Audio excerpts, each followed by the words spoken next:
ঋণ দিয়েছে।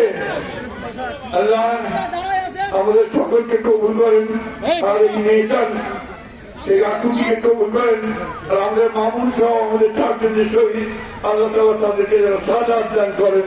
তাহলে সকলে আমরা বলি আমিন।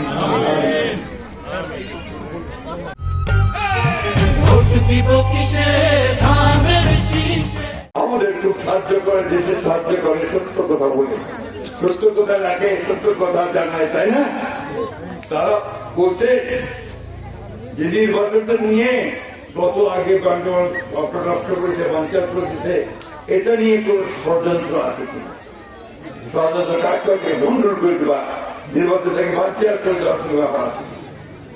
কিছু লোক থাকবে এই কৃষ্ণের ভিতরে, কিন্তু আমি মনে করি না এইবার তারা নির্বাচনকেও বন্ধ করতে পারবে।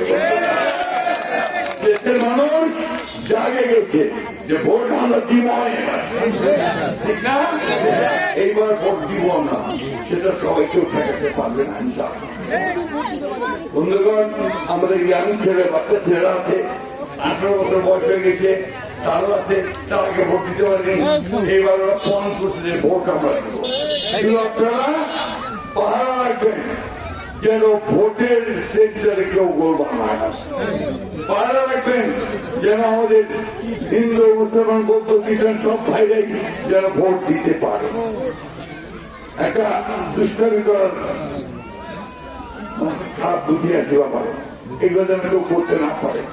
সোজা ভোট দিয়ে আপনার সরকারে উঠে চলে যাবেন আপনাদের কেন্দ্রে, ইনশাআল্লাহ 12 তারিখে আপনারা সবাই যেন ওই ধানের শীষে ম্যাডাম মার্কাটা নিয়ে দাঁড়াইতে পারেন, পতাকাটা উঠাইতে পারেন, ঠিক না? তাহলে এখন শেষ হয়ে আসছে। ভালো থাকবেন, সুস্থ থাকবেন।